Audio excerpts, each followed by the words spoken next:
Entre as coisas que nós estamos retomando, nós vamos voltar à nossa roda de leitura agora em fevereiro, no último domingo de fevereiro, dia 26. Nós vamos juntos conversar sobre esse livro do John Stott, a Bíblia. Nós temos um box com alguns livros do John Stott seguindo.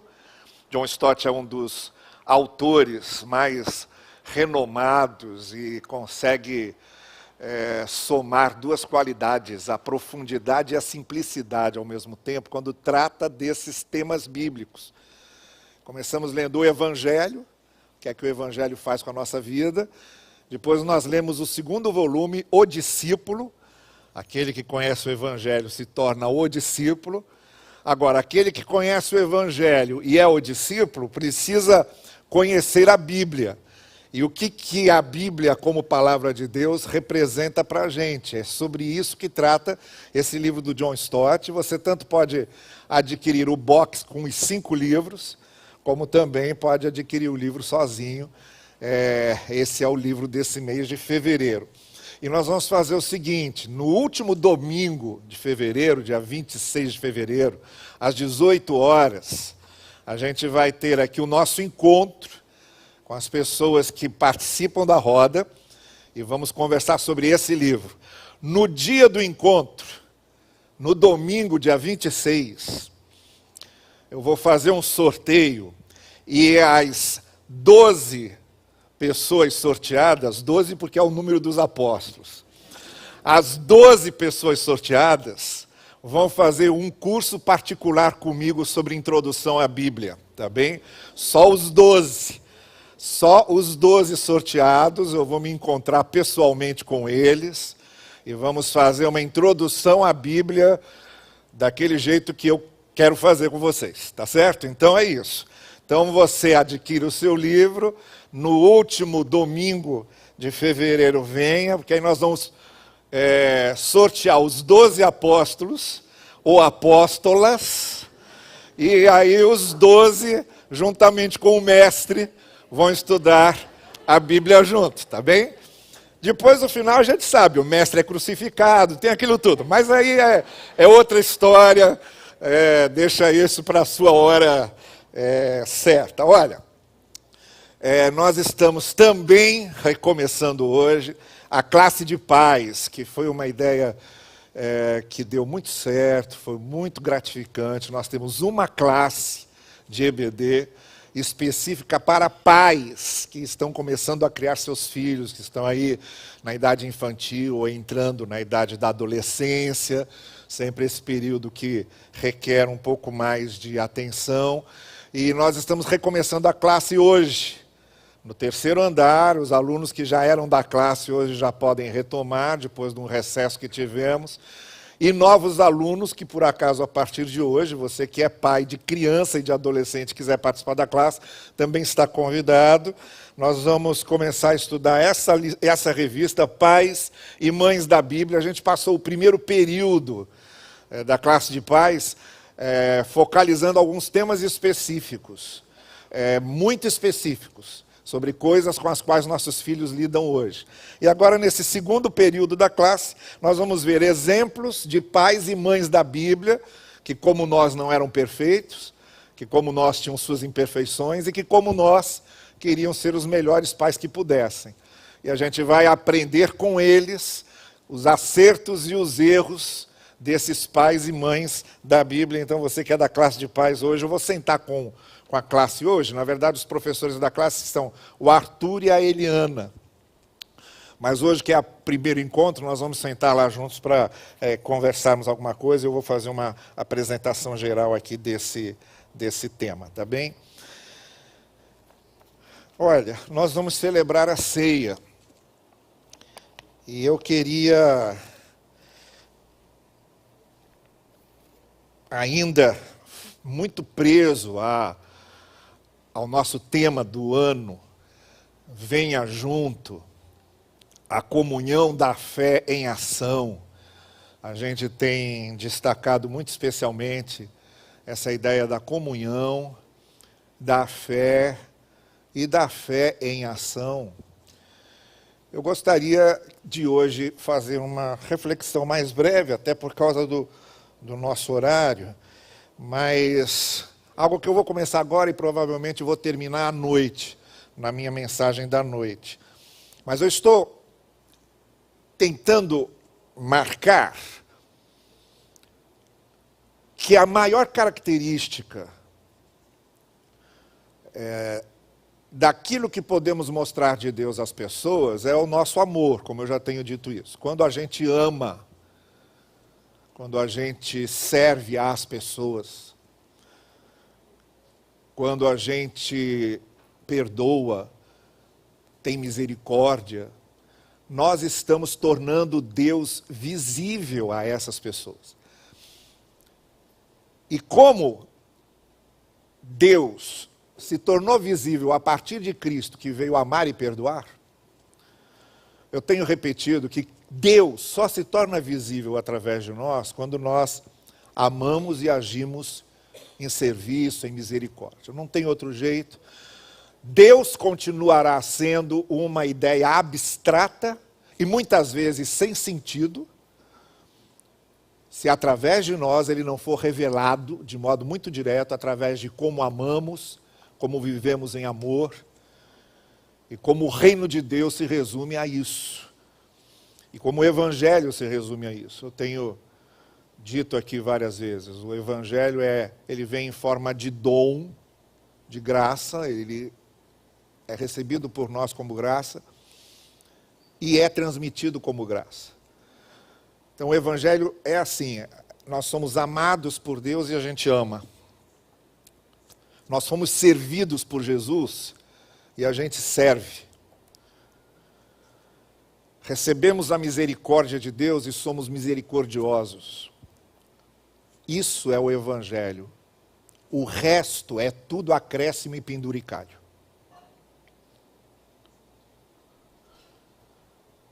A essência do Evangelho é experimentar o dom que nos foi dado em Deus e ser um dom para as outras pessoas. O resto é consequência. Essa é a essência do Evangelho.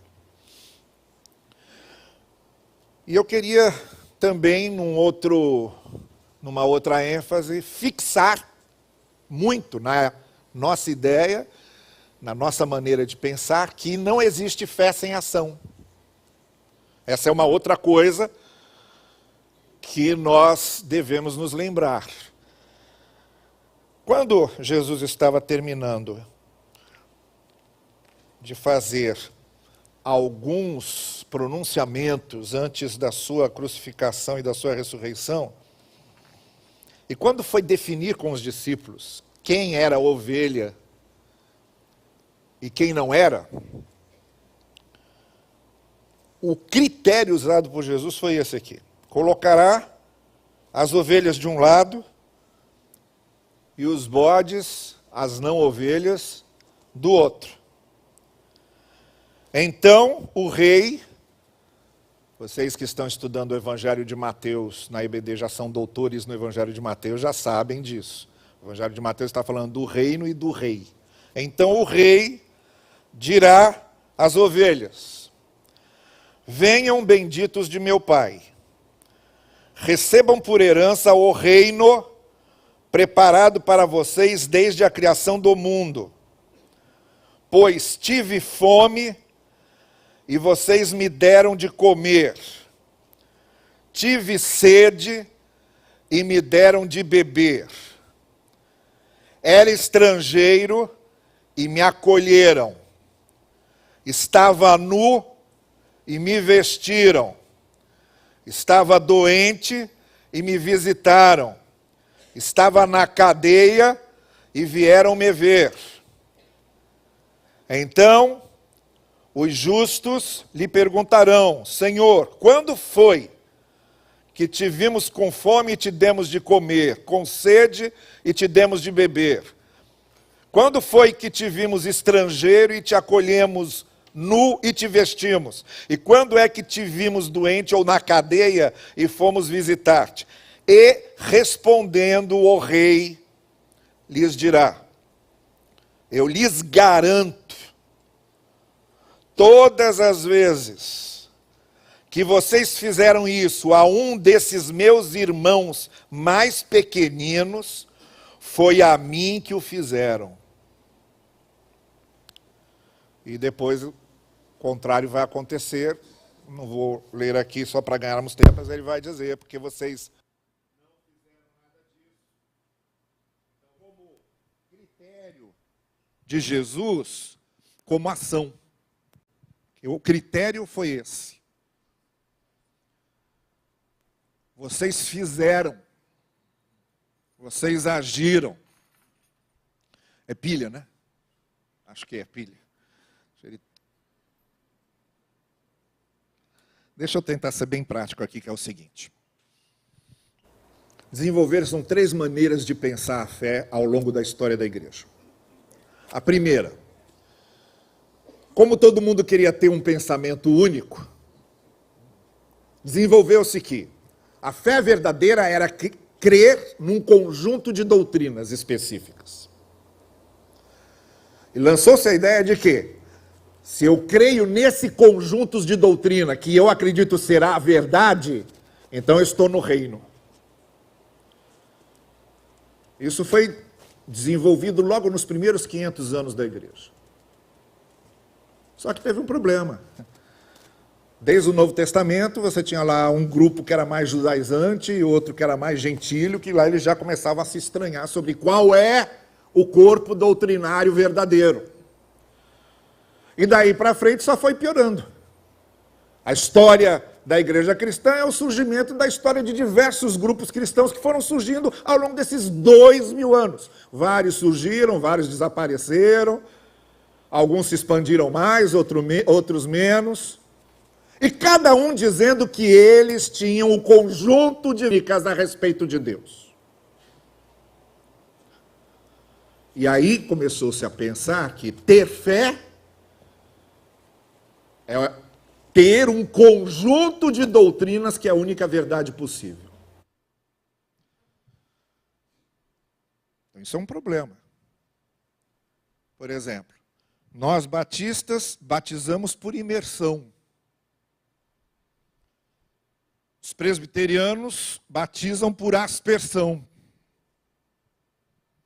E aí, por que os presbiterianos não batizam por imersão, que é uma doutrina batista, é um princípio batista, porque eles não batizam por imersão? Eu vou dizer que eles não são cristãos, não são meus irmãos, porque eles batizam por aspersão?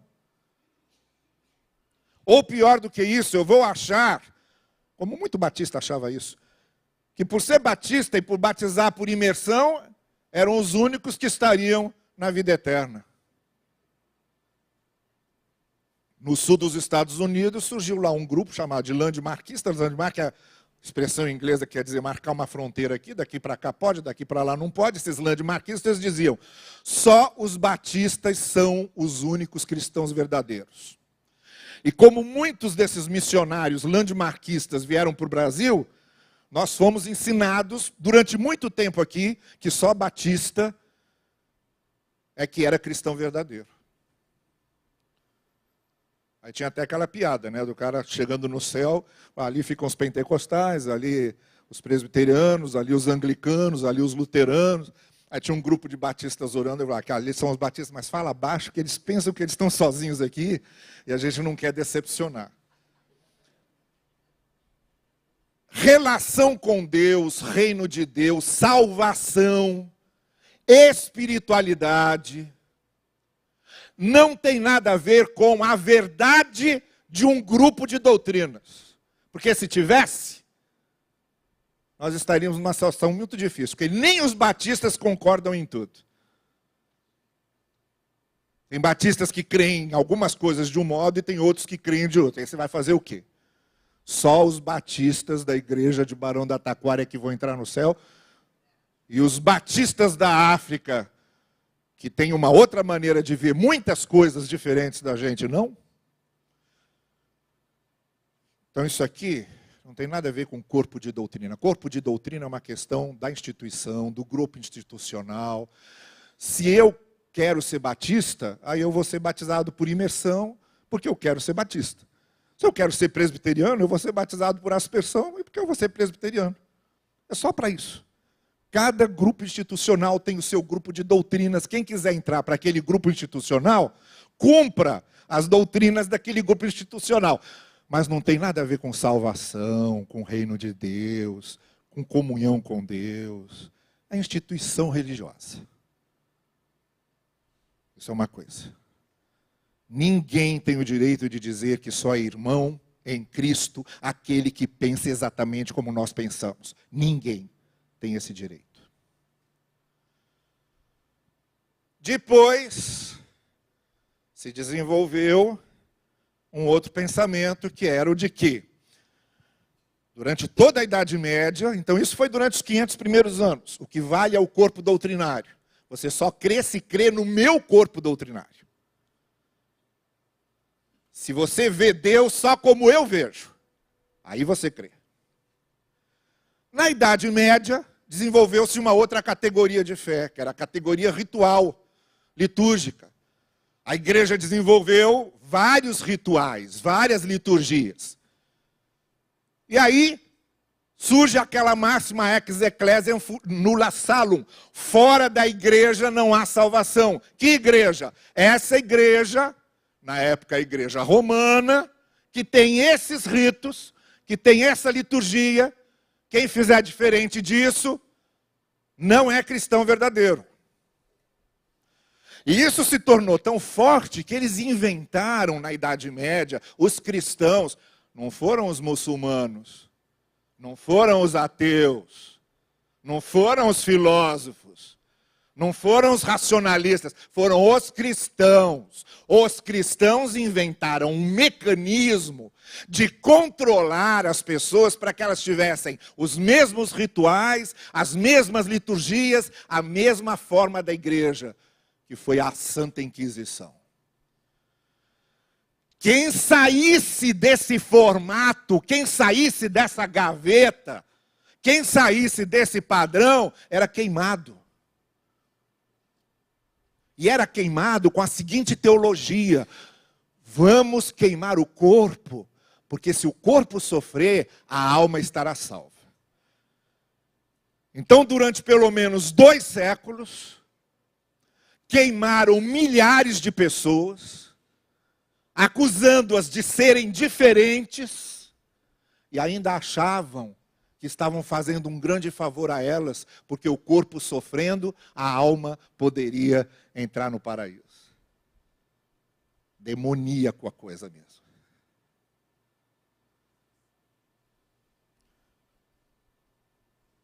O que vale é a doutrina? Não, o que vale não é a doutrina. O que vale é a relação com o reino e com Cristo. Nós não fomos chamados para ser salvos por um corpo de doutrinas. Nós somos salvos pelo Senhor Jesus Cristo. Segundo, o que vale é o tipo de culto. É o tipo de música, é o tipo de rito. Se a gente chama de missa, ou se a gente chama de culto, ou se a gente chama de encontro, ou se a gente chama de comunhão, ou seja lá que for, o que vale é esse formato? Não.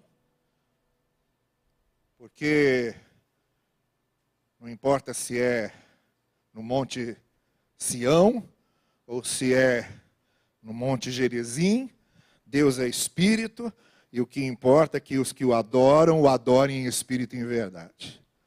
Não importa o formato, não importa nem um pouco, nem o formato, nem o lugar. O que importa é se o Espírito de Deus está ali e se há comunhão verdadeira com Ele. Quando a gente chega no final do século XIX, se desenvolve nos Estados Unidos o chamado movimento avivamentalista ou carismático. Aí nós já estamos aqui, mais perto da gente, a partir dos movimentos da Rua Azusa e de influências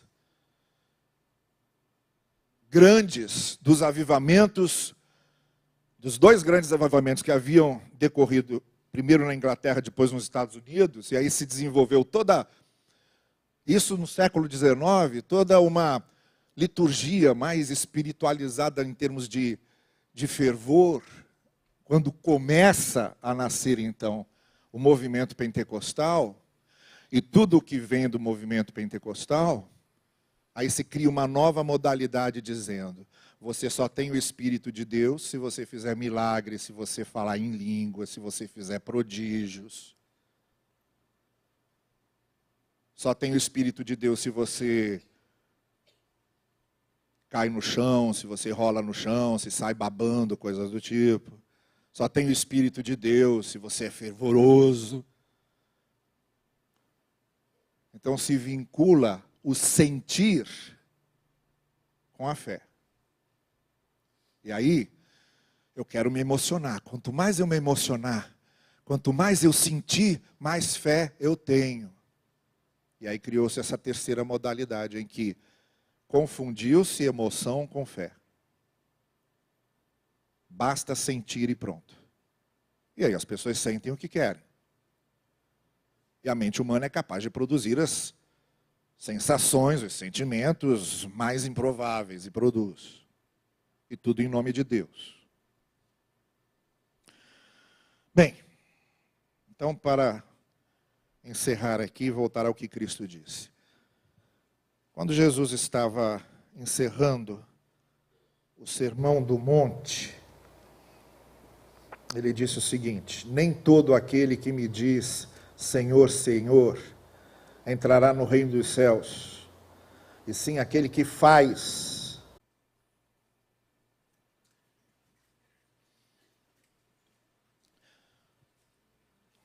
O grupo de louvor vai nos conduzir no último cântico.